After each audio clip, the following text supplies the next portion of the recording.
Utah has landed a 4-star wide receiver through the transfer portal. What will he bring to the program, and will they be able to keep him long-term? Let's talk about it on today's Locked On Utes. You are Locked On Utes, your daily podcast on the Utah Utes. Part of the Locked On Podcast Network. Your team every day.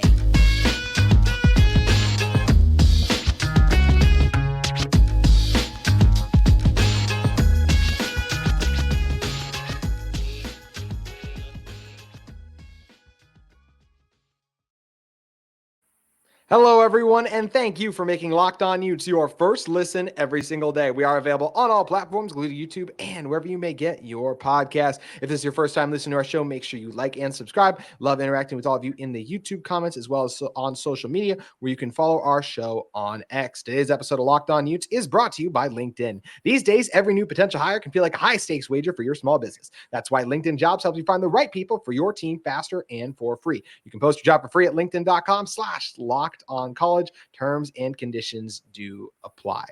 My name is JT Wistrcill, former intern inside the University of Utah Athletic Department. Excited to be joined on today's show by KSL Sports' Michelle Bodkin. And Michelle, Utah has started to gain some steam in terms of picking up wide receivers through the portal. The big one was Dorian Singer, but even before Dorian Singer, they landed Taeshaun Lyons in the transfer portal recently. And this is a guy who comes from Washington. He was a 4-star receiver there. He committed there. And yes, he did not play last year. You know who he was all ahead of him? Guys who are all going to be in NFL rosters and guys that literally just over a week ago, we were watching on the national championship stage. This is a guy who didn't just have Washington. He had Penn State. He had Texas A&M. He had Miami. He had a lot of big-time places interested in him. And I know he was a 4-star, and since transferring, has dropped to a 3-star a little bit, but once again, like if you couldn't play at Washington this past year, that doesn't concern me. Honestly, even if he wasn't going to be able to play there right away next year, still not a huge red flag to me because there's a lot of really talented 4- and 5-star receivers that I'm sure he would have been competing at Washington versus this is the kind of guy where I feel like Utah just got a 4-star receiver, and this feels like another really significant get for Andy Ludwig's offense and especially Coach Whittingham receiver room. Yeah, both were a very big deal. You have someone like Dorian Singer that just has some name cachet, kind of like what we talked about with Micah Pittman last year. And Yes. Obviously it's sounding like he's back this year as well. Mm-hmm. So it's, you have some name cachet that's coming into the program. Some proven guys that you kind of know what you're getting with them.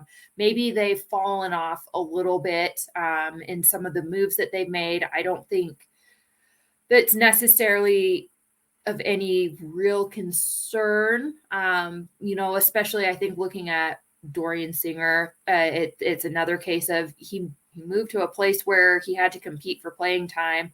USC doesn't exactly suck in their receiver room either. So it's, I to be honest, I'm not entirely sure why he made that move in the first place. But, live and learn. That's kind of, what some of these guys are going to have to do now with the transfer portal being an option and the ability to move and either, look at NIL or playtime or whatever.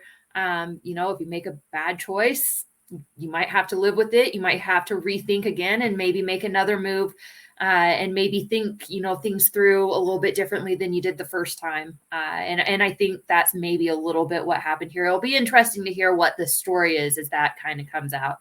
But looking to the redshirt freshman that they brought in from Washington, you're right. Like that, this is a guy that his high school film really stands out. And again, because we're talking about another wide receiver room that was just really, really good. I don't think the Huskies were wasting space on someone that they thought was just going to be So the fact that, this kid was looking for a little more playtime, maybe someplace that's a little more open, with some room for him to grow and breathe, compared to where he originally ended up, I think is huge for Utah. And now it's just kind of time to step up. And see what your new wide receiver coach kind of has, and see if you can't get some of these guys out on the field and being weapons for not only Cam Rising, but the guys behind him who are likely going to be taking over after next year. Yeah, I'm glad you brought up the future, and that's something I want to address as well. And you also brought up the high school film, which is also something I want to talk about because when he was a 4-star coming out that high school film, he had 50 catches in his senior year, over 1,000 yards, did 10 touchdowns too, and averaged over 20 yards a catch too. So that explosive element, something that Utah's been talking about, trying to add to their offense for a year. Feels like with Cam Rising and some of the pass catchers they got coming back, Money Parks has shown flashes for a few seasons now. Thought he had the one huge play this year, but wasn't given a chance to really put that on full display because of the quarterback position not being up to the par we expected to be, with Cam not coming back as quick as we hope. But just talking a little bit more about what kind of a Taeshaun Lyons brings, has those long strides to help him separate. He's a tremendous athlete to me with great hips who can break tackles with ease, also does a good job making contested catches and tracking the ball, and just great vertical ability to high point those passes. He's got all the tools to be successful at Utah. And look, when you're looking at this year, is Lyons going to see the field a ton? It's hard for me to say just because right now I'm like, who's wide receiver one? Dorian Singer. After that, Money Parks.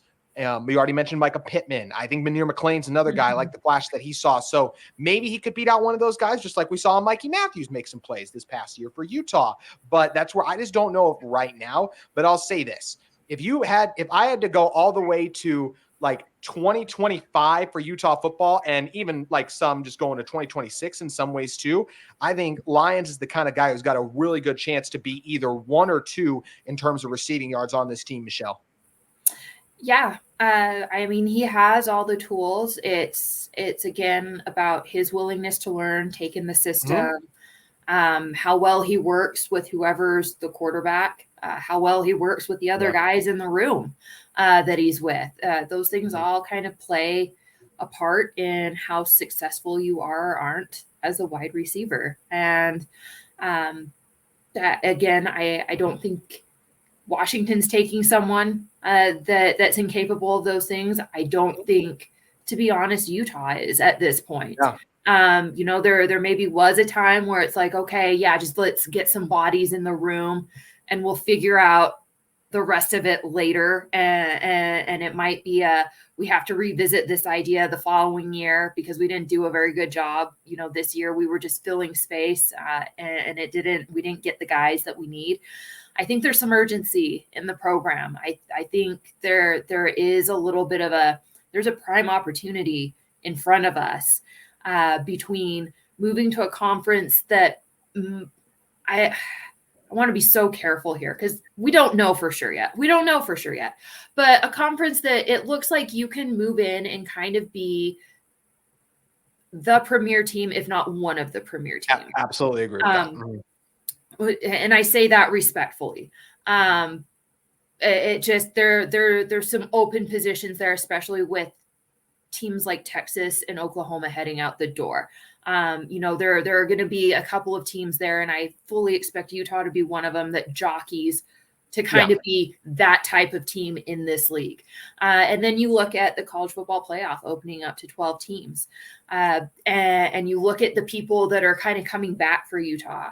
Cam Rising, Brant Keithy, your defensive line for the most part is returning. Offensive line, you only have to figure out 2 spots. You've seen some flashes of promise with your tight end room without Brant Keithy in it. There's just some key pieces there that have kind of been there for the Rose Bowls and the Pac-12 championships. That if you have them coming back and you play your cards right and you bring the right type of players in, and especially wide receivers, because that's kind of been an area that you've maybe struggled in a little bit, you have to be feeling pretty good about what your position might be heading into this football season. Absolutely. That's something I've talked about a little earlier this week because of the returning talent, the coaching. I compare what Utah should be able to do in the Big 12 a lot more to what I expect Oregon to be able to do in the Big 10 rather than a UCLA, where it feels like it's going to take them a few years to get back to a conference championship level competing. Utah's in a strong position, and part of that is absolutely because of the state of the Big 12, which is fair coming off the seasons. They're all coming off of last season, to not be like, hey, outside of Oklahoma State, like there's a lot of other question marks. Even the Kansas State loses their quarterbacks. That's where there's a lot still up in the air there, where I think Utah should be able to. And I also am going to be discussing that on tomorrow's show even a little bit more. So Michelle, thank you for teasing that ahead of time a little bit. But I do want to continue with this wide receiver theme more on the discussion, because we've done this before, right? Get excited about Utah landing a wide receiver, and a lot of times it hasn't worked out. I think with Taeshaun Lyons, this can be an exception for Utah and kind of be the new precedent for them going forward, where these wide receivers stay at Utah and potentially thrive at Utah. I want to talk about why that is in one moment, but first, I want to talk to you all about one of the sponsors of today's episode of Locked On Utes, in our friends at LinkedIn Talent Solutions. At the start of the year, every small business owner is asking themselves the same question: what is the one move I can make that'll take my business to the next level in 2024? LinkedIn Jobs knows that your success all depends on the team you surround yourself with. That's why LinkedIn Jobs has created the tools to help you find the right professionals for your team faster and for free. LinkedIn isn't just another job board. LinkedIn has a vast network of more than 1 billion professionals, which makes it the best place to hire. Hiring is easy when you have that many qualified candidates. So easy, in fact, that 86% of small businesses get a qualified candidate within 24 hours. That's why small businesses rank LinkedIn Jobs #1 in delivering quality hires versus leading competitors. Post your job for free at linkedin.com/lockedoncollege. That's linkedin.com/lockedoncollege to post your job for free. Terms and conditions do apply. Also want to talk to all of you about another sponsor of our episode of Locked On Utes today in UCCU. Learn and Earn, the UCCU mobile banking app that pays your entire family to learn about money. Kids look to parents to become more financially literate. Parents don't always know the answers. Learn and Earn breaks down financial topics into fun, bite-sized educational games like quizzes and trivia. Every time a family member completes a topic, that earn points that can occur and can be redeemed for gift cards to stores like Amazon, Apple, Sephora, Walmart, Nike, and more. There is age-appropriate content for every member of the family. You can compete against each other and track their progress on leaderboards. Learn and Earn is inside the UCCU mobile banking app, so you can play anytime, anywhere. The more you play, the more you learn. And the more you learn, the more you earn. Learn and Earn, part of UCCU's award-winning B-Money Smart Youth Banking Program, helping kids, teens, and parents have fun while becoming more financially literate together. UCCU, love where you bank. All right, Michelle, coming back into this one, as I kind of mentioned before, we discussed our great sponsors here at Locked On Utes. Utah has had some issues keeping receivers in the past. They've landed guys with high marks. The most recent example of that is Mikey Mathews. So I actually want to talk about a little bit more about why I think he might have departed the program in a second. But first, want to focus in on why I think that things can be different when you're talking about Taeshaun Lyons. And I really think it's because Utah is going to continue to shift more and more to becoming as they already have, a more well-rounded offense. You have to in today's college football. Yes, Utah will, as long as Andy Ludwig is here, be a run-first offense. But I tell you what, you don't land a player like Isaac Wilson unless you have a plan that he feels is going to utilize his skill set in what was one of the most electric seasons we saw any high school quarterback have across the country this past season, what he did at Corner Canyon. So I think I look at the explosiveness there as well. And just in general, I feel like this year especially, we would have seen had Brant Keithy played for Utah back in 2023. He would have had a great year. Devon Vele got to 600 yards with Utah kind of forgetting about him for the first half of the year. Even it feels like with Cam there, easily could have gone to 700, maybe even 800 receiving yards as well. I just feel like this offense has shown the signs of becoming more receiver friendly over these past few seasons. And I think it's trends like that are going to leave a guy like Lyons feeling like he can be utilized in Utah, and he will hopefully want to stay, and other receivers will want to continue to come and play in this Utah offense, regardless of who the quarterback is. Yeah, I think that's a great point. And to your point, yeah, we have seen some guys kind of start to be used a little bit more. We've talked about Money Parks a little bit. Yeah. It's not been a consistent thing. And I think more of that's been up until kind of recently. He's been a younger player. And so he's been trying to get his wheels under him. And it felt like maybe this year could have been his breakout year, but then you have the issues at quarterback and you don't necessarily have the right guy to get him the ball to allow for those kinds of opportunities. As you mentioned, we kind of saw that with Devon Vele as well. He was all but forgone for half the season. And then kind of became the security blanket when everybody remembered or they just didn't have any choice because no more Thomas Yasmin. You didn't have your tight ends to really rely on. Your running backs were kind of limping, gimping along. So former defensive end is your backup tight end for most of the year after Yasmin got hurt. Yeah. So it's, the hand might have been forced, but I think it maybe was also a little eye-opening to them as well that, hey, this is a position group that we need to use. And it's kind of thrown some people off because we aren't traditionally known for throwing to our wide receivers. So it's going to be interesting to see, and it's going to be interesting to see how they manage to balance all these guys that are coming back that are capable of handling the ball. Looking at that tight end room and the way that they've run 2 and 3 tight end sets in the past. I fully expect them to kind of get back to that, but they're also going to want to make sure that Dorian Singer's happy, that Micah Pittman's happy, and show, a young guy in Taeshaun who may or may not play a whole lot, that, there's opportunity for him. Regardless one way or another, but that requires you using some of the pieces that you do have and you do currently feel comfortable throwing out there. And he may be one of them. He might not be.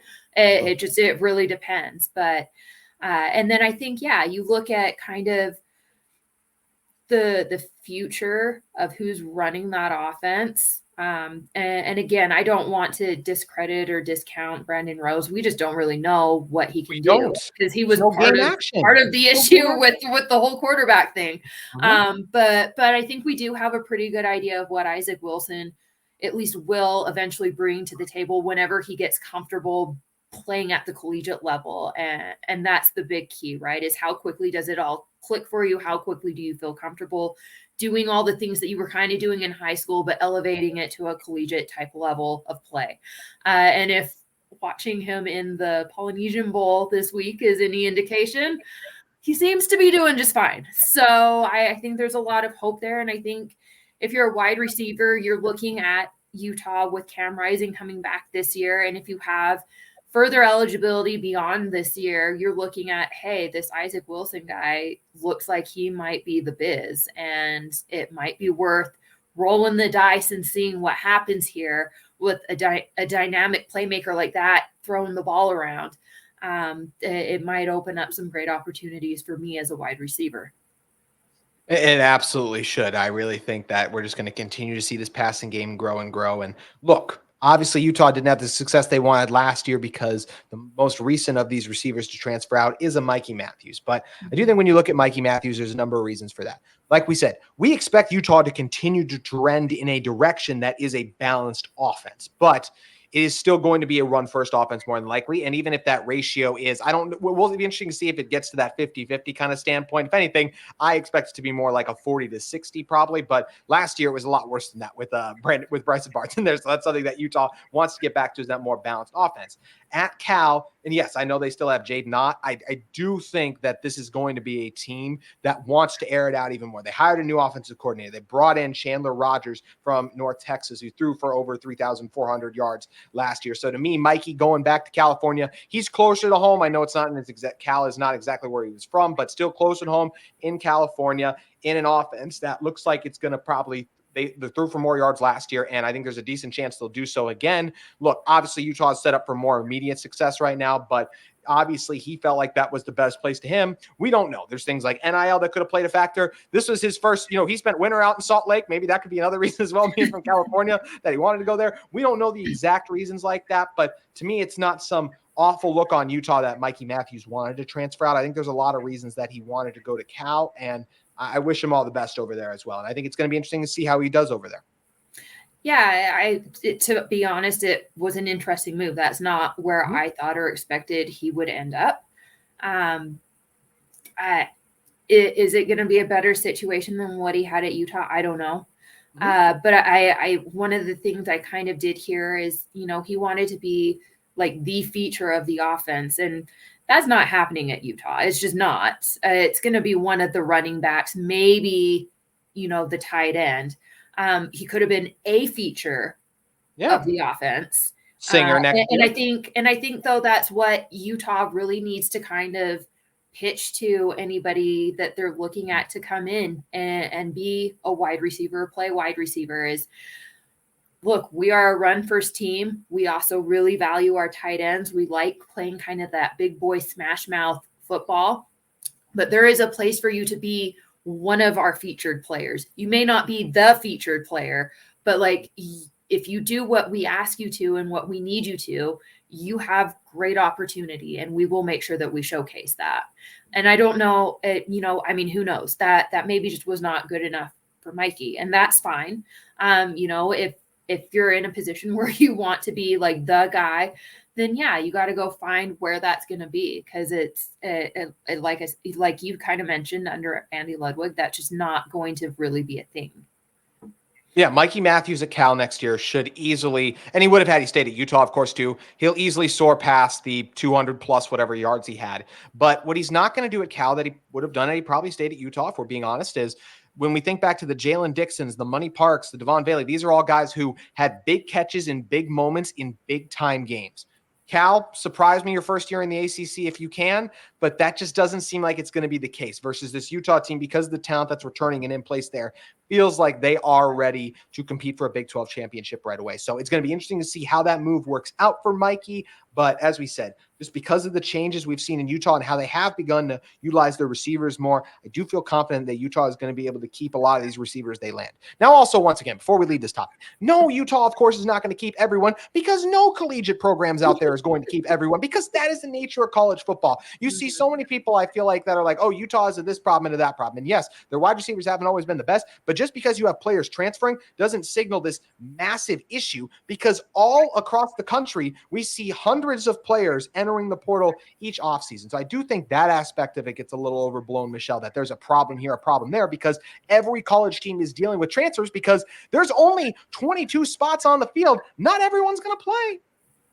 Yeah, I think it's a case of you really have to kind of look and watch, who is this person? I know a lot of Utah fans were freaking out. Oh my gosh, we have like 15 guys in the portal. What's up with that? We'll go look at the names of the 15. And I don't mean that to be rude. Like, there are a lot of guys that I really, really liked and whatnot that left the program. But like, they weren't like, very few of them had any kind of stat sheet. Like projected starters, all of that. Very few.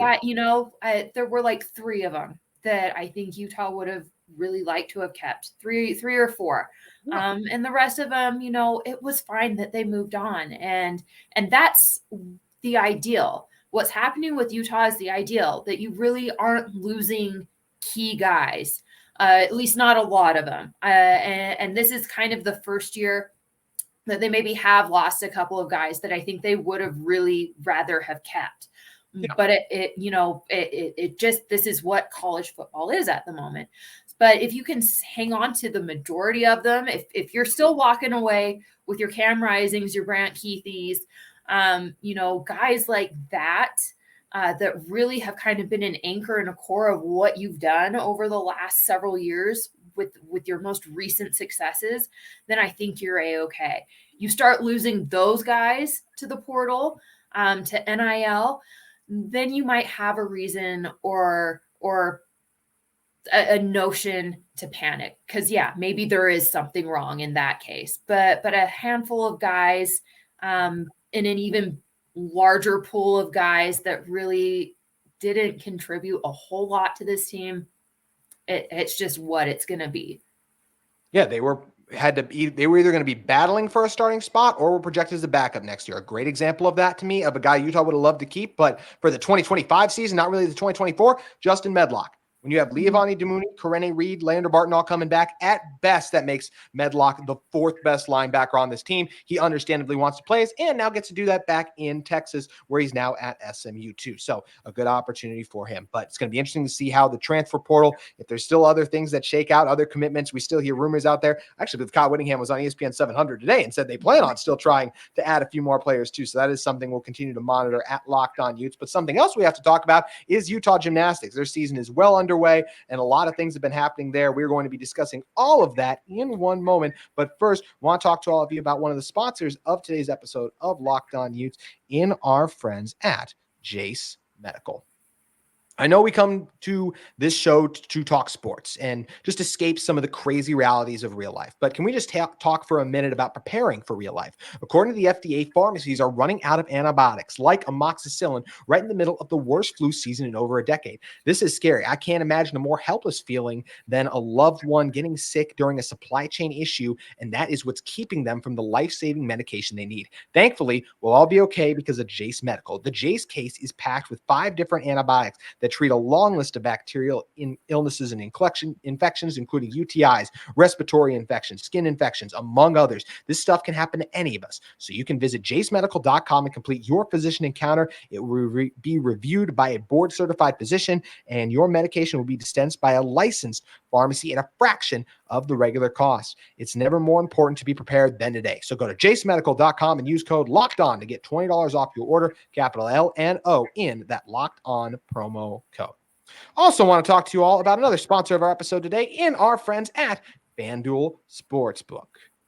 And with FanDuel Sportsbook, you guys know there's an opportunity because the NFL regular season is wrapped up, that playoff action is underway, and FanDuel, America's #1 sportsbook, has you covered. Right now, new customers get $150 in bonus bets guaranteed when you place a $5 bet. That's $150 in bonus bets, win or lose. The app is so easy to use. There are so many different ways to bet, like live same-game parlays, find bets in the new Explore tab, make a parlay in the Parlay Hub, the best way to find popular parlays, and more. So you can visit FanDuel.com/lockedon and make your first bet a layup. FanDuel, an official partner of the NFL. And speaking of the NFL and Utah, one of the prominent Utes in the NFL right now is Dalton Kincaid, and he had a huge game against the Steelers, catching a couple big balls, especially a touchdown right down the middle of the field. That was beautiful to watch. And the Chiefs have a big one coming up. It's Patrick Mahomes versus Josh Allen, and the Bills right now are currently, the Bills are actually favored at this exact moment by 2.5. They are the home team. It's going to be interesting. And if you guys feel like Dalton is going to be able to go out there and get a win, make sure you head over to FanDuel Sportsbook. Really quick, Michelle, before we talk gymnastics, isn't it just so much fun to watch Dalton out there do his thing in the NFL? It's been a lot. It's been a good year to be a Ute in the NFL. Yes. I mean, just all across the board, there's been so many guys that have done so well. A couple of guys that have been in the league for a while. That now feel like, yes, exactly. That just kind of feel like they're maybe starting to pick up some steam and some momentum. It's so fun to see. These guys that I used to cover doing their thing at a much higher level. And Dalton is certainly one of them. Yeah, it's been fun to watch him do his thing. And, something else that's been really fun to watch is Utah Gymnastics being back. Had a couple of big things happen in the Utah Gymnastics world. Michelle, what were your biggest takeaways? Yeah, so, I mean, we're talking about a team that was in the headlines for not great things for once in their long, illustrious reign. And,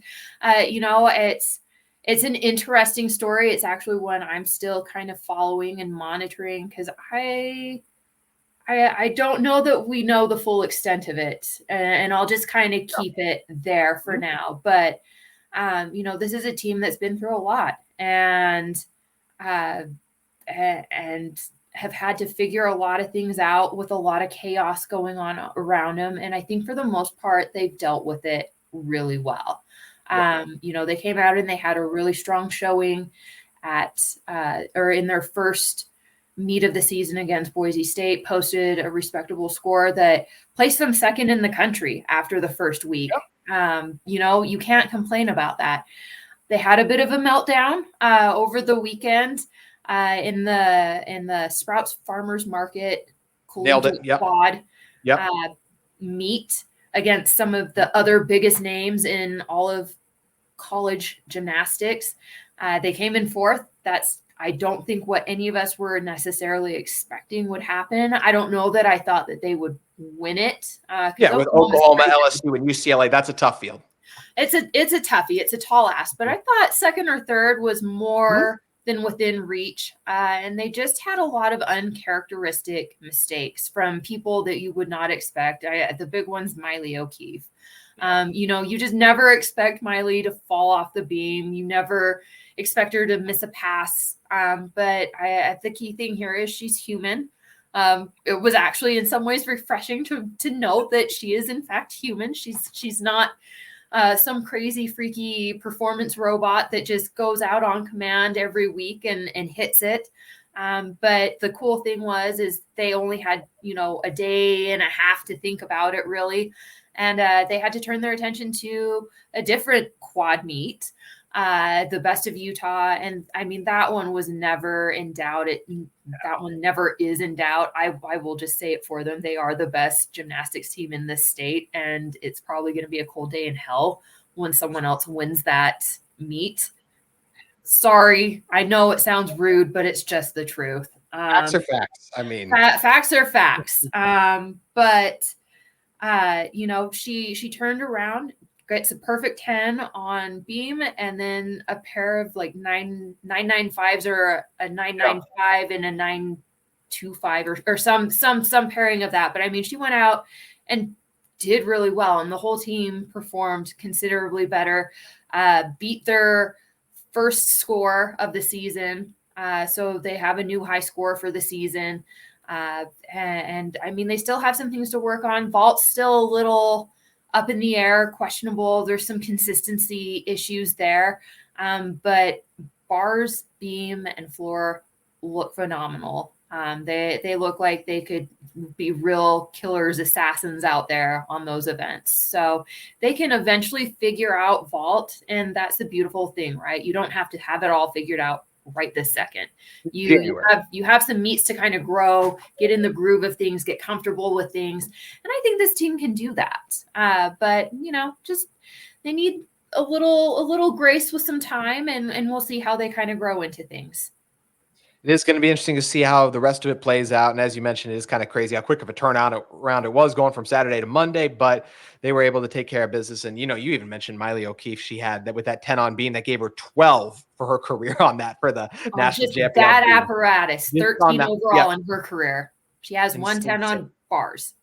Yeah, it's incredible what she's been able to do. And the future, Utah had a huge week in recruiting not long ago either for gymnastics as well. So Utah Gymnastics still continuing to do their thing. And there's a lot going on at the University of Utah, whether it's men's and women's basketball, gymnastics, there's football transfer news. If we want to keep track of all the chaos, Michelle, where should everyone head over to? Yeah, so make sure you check out KSLSports.com, hit on the Utah Utes tab. All of my work will be located there. And if you want to follow me on social media, it's the same handle for X, Threads, and Instagram at Bodkin KSL Sports. And then you can always look me up on Facebook too. It's just Michelle Bodkin. Hey, you got Threads this time. I remember the last 2 times. I know. I struggle to remember that one. To be honest, I don't really do much of anything with it, but I do post my work on the KSL account there. So if you're a diehard Threads person for whatever reason, and that's where you go to get your sports news, you can find it on the KSL account there. Never bad to have your bases covered for sure, especially with all the rumors we hear about X potentially collapsing. It feels like every single week the rumors. I feel like it's going to be fine, but there's always some noise around it every week. So you never know what's going to end up shaking out. But Michelle, we always appreciate you coming on. Thank you. I love being on. Thanks. That's going to do it for today's edition of Locked On Utes, but we'll be back with you tomorrow talking about Utah's very favorable path to a Big 12 championship in 2024.